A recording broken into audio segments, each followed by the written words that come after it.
Very good afternoon. So, ఈరోజు మనం భారతీయ సమాజంలోని టాపిక్ అయితే మనం చూద్దాము. ఓకేనా? భారతీయ సమాజంలోని మనకి యూత్ అండర్‌స్టాండ్ అనే టాపిక్ మీదనైతే మనము డిస్కస్ చేస్తున్నాము. సో, ఆ టాపిక్ అయితే మనం డిస్కస్ చేస్తున్నాము. సో, దానికి సంబంధించి కంటిన్యూషన్ పార్ట్ అనేది మనం చూద్దాం. ఓకేనా? సో, ఇంకా ఎవరైనా సబ్స్క్రైబ్ చేసుకోకపోతే సబ్స్క్రైబ్ చేసుకోండి. అండ్ అలాగే వీడియోని లైక్ చేయండి. సో, లాస్ట్ క్లాస్‌లోకి వచ్చేసరికి మనము యువత అశాంతికి కారణాల గురించి అని చెప్పుకుందాం. సో, ఈరోజు టాపిక్ వచ్చేసి స్టార్ట్ చేస్తే యువత ఆందోళన, యూత్ యాజిటేషన్. ఓకే. యువత ఆందోళన అనేది ఒక సామాజిక నిరసన. ప్రజా ఆస్తులను ధ్వంసం చేయడం కానీ, హింసాయుత చర్యలు కానీ ఈ ఆందోళన యొక్క లక్ష్యం కాదు. ఓకే. కానీ ఈ ఆందోళనలు ఉద్యమాలకు, దురాక్రమణలకు దారితీసి తత్ఫలితంగా ప్రభుత్వ, ప్రైవేటు ఆస్తులు ధ్వంసం జరిగే అవకాశాలు, ప్రజలకు హాని జరిగే అవకాశాలు ఉంటాయి.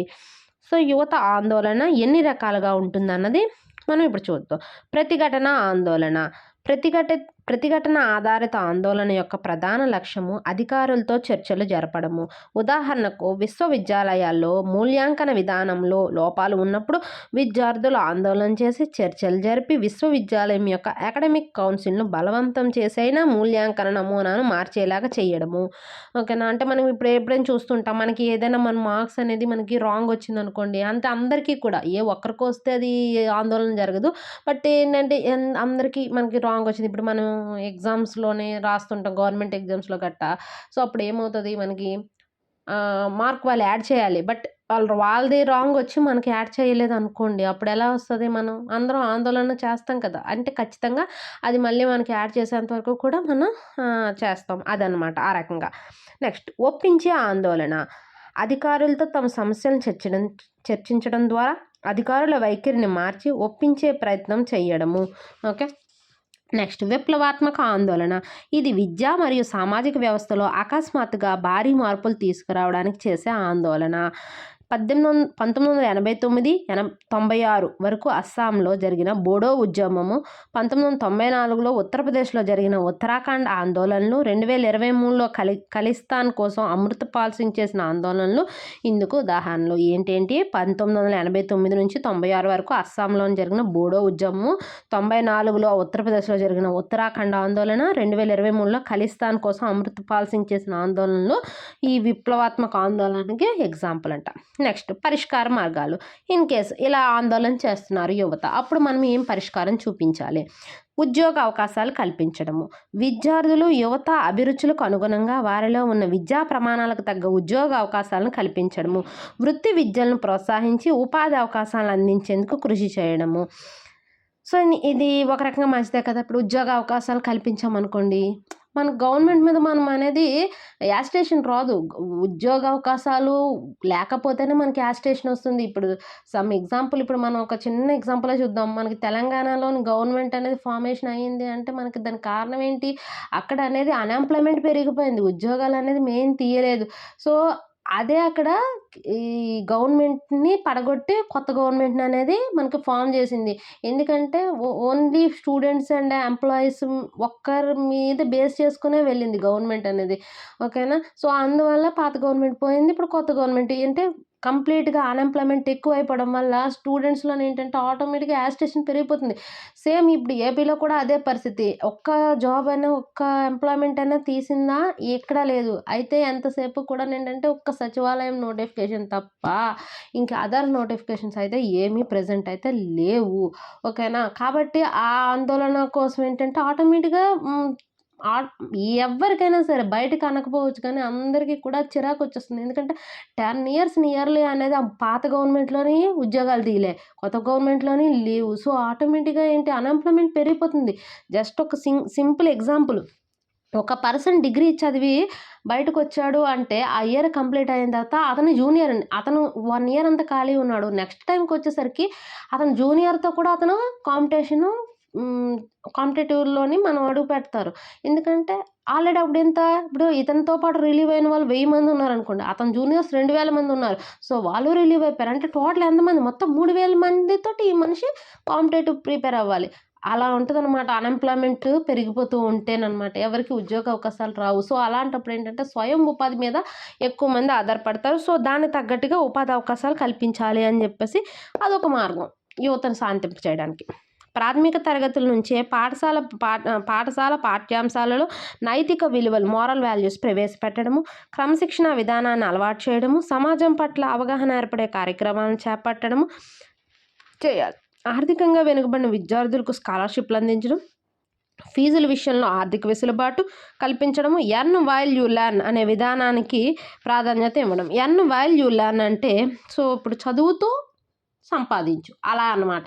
అంటే నువ్వు ఒక పక్క చదువుకుంటూ ఉండు, అలాగే సంపాదన కూడా అయ్యేటట్టు ఇవ్వడం. కళాశాలలో, యూనివర్సిటీలో లీడర్షిప్ ట్రైనింగ్ ప్రోగ్రామ్స్ నిర్వహించడం. తల్లిదండ్రులు తమ పిల్లల అన్ని రకాల పరిస్థితులకు అనుగుణంగా సర్దుబాటు అయ్యే మనస్తత్వాన్ని అలవాటు చేయాలి. ఓర్పు, పట్టుదలతో ఉండేలాగా తీర్చిదిద్దాలి. నిరసనలు, సమ్మెల ద్వారా డిమాండ్లు నెరవేర్చుకోవాలి అనే భావనను తొలగించాలి. ఇప్పుడు అదే భావనగానే ఉన్నదనుకోండి, ప్రతిదానికి నిరసన అంటాం, ప్రతిదానికి సమ్మె అనే అంటాం. సో అలా కాకుండా దేనికి సమ్మె చేయాలి, దేనికి నిరసన చేయాలి అన్నది ఆలోచించుకొని చేయాలన్నమాట. నెక్స్ట్, విశ్వవిద్యాలయాలు, కళాశాల యాజమాన్యాలు విద్యార్థులకు ఉన్న సమస్యలను గుర్తించి వాటికి అనువైన పరిష్కారాలను సూచించి విద్యార్థుల్లో ఉన్న అశాంతిని, ఆందోళనలను రూపుమాపాలి. సమ్మెలు, నిరసనలు చేయాలి అన్న ఆలోచనలు తలెత్తినప్పుడు కౌన్సిలింగ్ సెషన్స్ని ఏర్పాటు చేసి యువత నిర్ణయాలకు సంబంధించి మార్గనిర్దేశం చేయాలి మరియు సాధ్యమైన పరిష్కారాలను సూచించాలి. ఏదైనా సమస్యకు సంబంధించి యువత అభిప్రాయానికి యూనివర్సిటీ, కళాశాల యాజమాన్యాలు అంగీకరించాలి. యాజమాన్యం ఏదైనా నిర్ణయం తీసుకున్నప్పుడు దానికి గల కారణాలను వారికి తెలుపుతూ నోటీస్లో ఉంచాలి. ఓకే. నెక్స్ట్, ప్రభుత్వ విధానాలు, కార్యకలాపాలు, గవర్నమెంట్ పాలసీస్, అలాగే ప్రోగ్రామ్స్. యువజన వ్యవహారాలు మరియు క్రీడల మంత్రిత్వ శాఖ, మినిస్ట్రీ ఆఫ్ యూత్ అఫైర్స్ ఆధ్వర్యంలోని యువజన వ్యవహారాల విభాగం యువజన సంక్షేమం కొరకు అవసరమైన నిబంధనలు లేదా విధానాలు లేదా కార్యక్రమాలు రూపొందించడానికి నోడల్ ఏజెన్సీగా వ్యవహరిస్తుంది. క్రీడల మంత్రిత్వ శాఖ లేదా యువజన వ్యవహారాలు మరియు మంత్రిత్వ శాఖ ఏంటంటే వీళ్ళ యువత తాలూకా కార్యక్రమాలను రూపొందించడానికి నోడల్ ఏజెన్సీగా వ్యవహరిస్తుందంట. యువతలో ఉన్న నిర్మాణాత్మక, సృజనాత్మకతను వెలికి తీయడానికి యువజన వ్యవహారాల శాఖ వారు యువతను వివిధ దేశీయ నిర్మాణ కార్యక్రమాల్లో భాగస్వామ్యం చేయడం జరుగుతుంది. భారతదేశంలో 1987 వరకు ఎటువంటి జాతీయ యువజన విధానము, నేషనల్ యూత్ పాలసీ లేదు. 1985లో అంతర్జాతీయ యువజన సంవత్సరాన్ని ఆమోదించడంలో భారత ప్రభుత్వంలో యువజన వ్యవహారాలు మరియు క్రీడలు అనే ఒక ప్రత్యేక విభాగం ఏర్పడింది. ఈ విభాగము జాతీయ యువజన విధాన రూపకల్పనకు చొరవ తీసుకుంది. 1987 జూన్లో యువజన విధానంను రూపొందించారు. ఇంకా అంతవరకు మనకి యువజన విభాగం అనేది లేదు. ఈ విధానం 1988 డిసెంబర్లో పార్లమెంట్లో ఆమోదం పొందింది.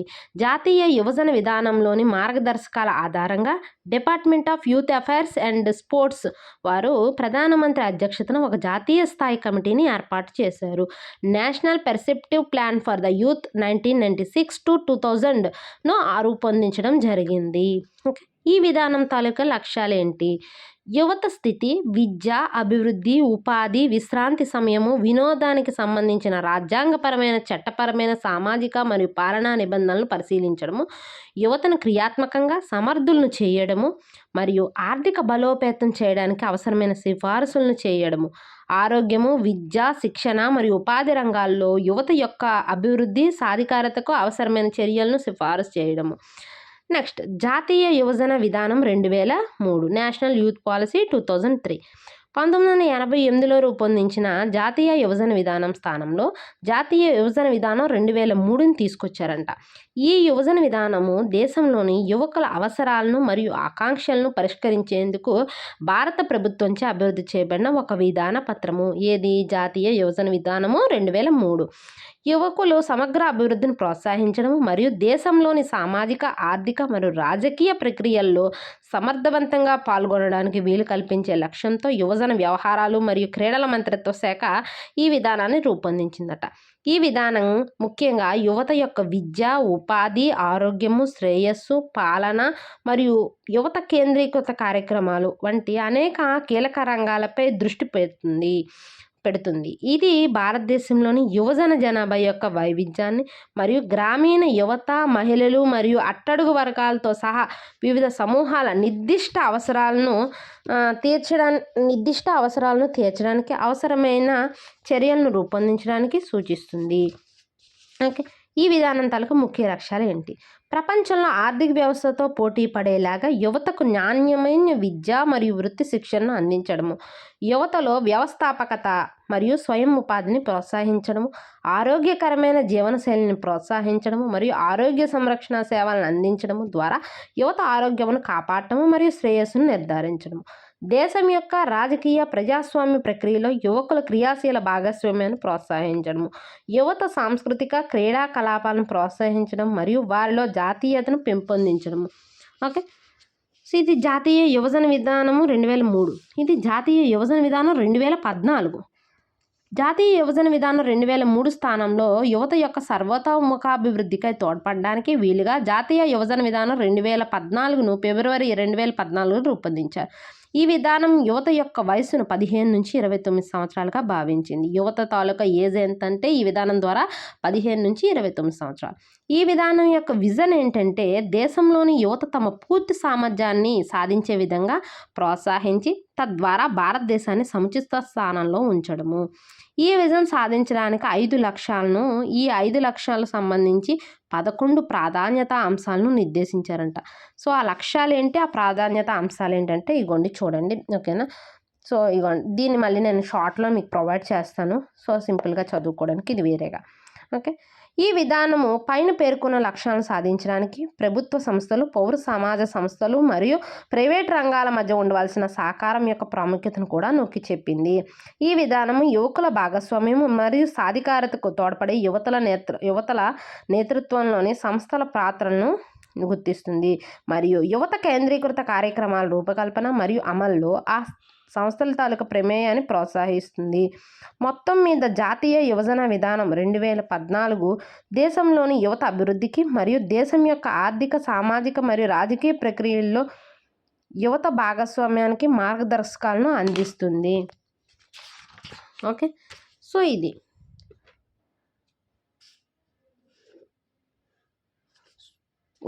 నెక్స్ట్ వచ్చేసి యువత కొరకు ప్రభుత్వ పథకాలు అలాగే కార్యక్రమాలు, government schemes and programmes for youth.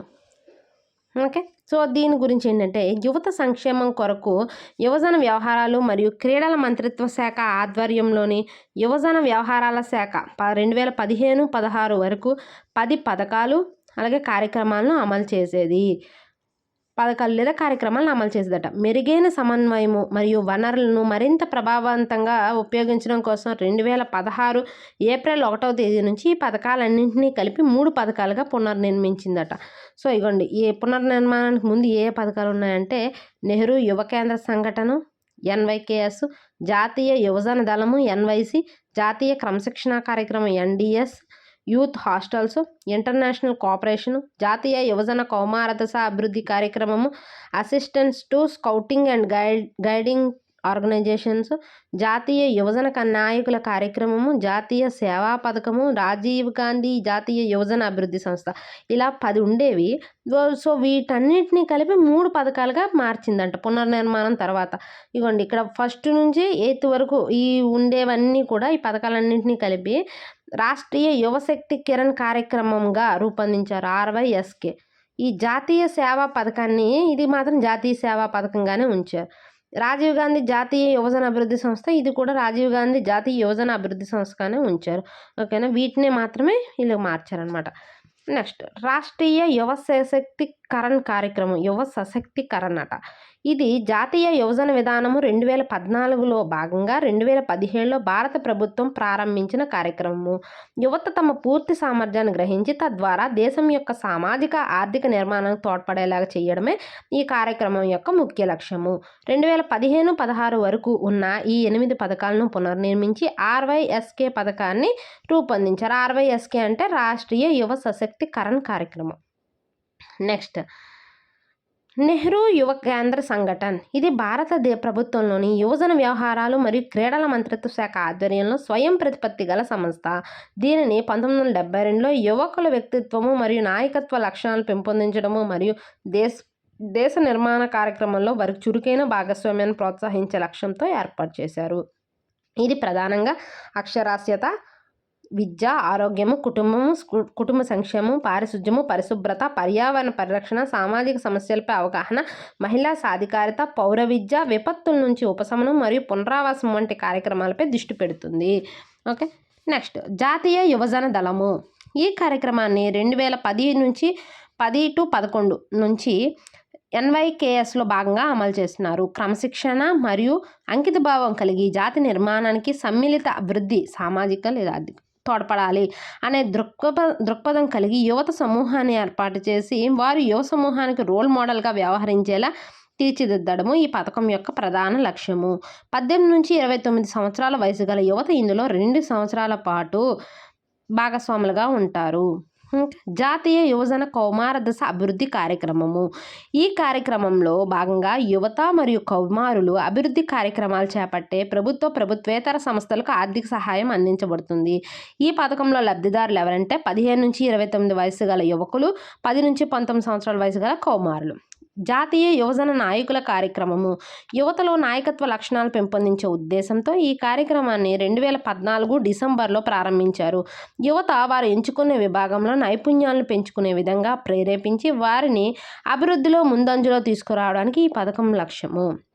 Next youth hostels. భారతదేశంలో ఉన్నత సంస్కృతి సాంప్రదాయాలపై అవగాహన ప్రోత్సహించే లక్ష్యంతో యువతను స్వాగతించి వారికి సామాజిక వాతావరణాన్ని అందించడానికి యూత్ హాస్టల్స్ను కేంద్ర రాష్ట్ర ప్రభుత్వాలు కలిపి ఏర్పాటు చేస్తాయి. వీటి నిర్మాణానికి కావాల్సిన పూర్తి ఆర్థిక సహకారాన్ని కేంద్ర ప్రభుత్వం అందిస్తుంది. దానికి కావాల్సిన భూమి, నీటి సరఫరా, విద్యుత్ సరఫరా, రోడ్ల నిర్మాణానికి కావాల్సిన అన్ని వస్తువులను రాష్ట్ర ప్రభుత్వం ఉచితంగా ఇస్తుంది. Assistance to scouting and guiding organisations. దేశంలో స్కౌట్స్ మరియు గైడ్స్ ఉద్యమాన్ని ప్రోత్సహించడానికి 1980వ దశకంలో ప్రారంభంలో ఈ పథకాన్ని ప్రారంభించారు. ఇది యువతలో దేశభక్తి, సేవా స్ఫూర్తి, వ్యక్తిత్వ వికాసాన్ని పెంపొందించే ఉద్దేశంతో ప్రారంభించబడిన అంతర్జాతీయ ఉద్యమము. జాతీయ సేవా పథకము. ఈ కార్యక్రమాన్ని 1969లో ప్రారంభించారు. యువ విద్యార్థుల్లో స్వచ్ఛంద సేవ ద్వారా వ్యక్తిత్వ వికాసాన్ని పెంపొందించడం దీని తాలూకా ప్రధాన లక్ష్యము. ఈ పథకం యొక్క ఉద్దేశం ఏంటంటే education through service. Okay, motto ఏంటంటే not me but you. Okay, not me but you అనేది దాని తాలూకా మోటో అన్నమాట. నెక్స్ట్ ఈ కార్యక్రమము విద్యార్థులకు సమాజ సేవ, నాయకత్వ శిక్షణ మరియు నైపుణ్యాభివృద్ధిలో నిమగ్నమయ్యే అవకాశాలను అందిస్తుంది. ఈ కార్యక్రమం కళాశాలలు, విశ్వవిద్యాలయాల్లో ఏర్పాటు చేయబడ్డ NSS యూనిట్ల ద్వారా అమలు చేయబడుతుంది. నెక్స్ట్ ఫైనల్ది రాజీవ్ గాంధీ జాతీయ యువజన అభివృద్ధి సంస్థ. ఇది యువజన వ్యవహారాలు మరియు క్రీడల మంత్రిత్వ శాఖ ఆధ్వర్యంలో స్వయం ప్రతిపత్తి సంస్థ. దీన్ని 1993లో తమిళనాడులో శ్రీపెరంబదూరులో స్థాపించారు. ఇది 2008లో డీమ్డ్ యూనివర్సిటీ స్టేటస్ను పొందింది. ఇది యువతలో శిక్షణ, పరిశోధన మరియు అభివృద్ధి కొరకు ఏర్పాటు చేయబడ్డ సంస్థ. యువత వ్యక్తిగత మరియు సామాజిక అభివృద్ధికి అవసరమైన జ్ఞానము, నైపుణ్యాన్ని పెంపొందించి తద్వారా అభివృద్ధి ప్రక్రియలో వారి భాగస్వామ్యాన్ని ప్రోత్సహించడానికి కార్యక్రమాలను రూపొందిస్తుంది. ఈ సంస్థ యువత యొక్క అభివృద్ధికి వనరుల కేంద్రంగా పనిచేస్తుంది. యువత అభివృద్ధి కొరకు పాటుపడుతున్న ప్రభుత్వేతర సంస్థలకు సాంకేతిక కన్సల్టెన్సీ మరియు సలహా సేవలను అందిస్తుంది. సో ఇక్కడ నోట్ ఇచ్చారు. ఈ సంస్థ ఇండియా యూత్ డెవలప్మెంట్ ఇండెక్స్ను రూపొందిస్తుంది. ఓకే, సో ఇది మనకి దీని గురించి ఏం చేయాలి ఏంటి అనేసి.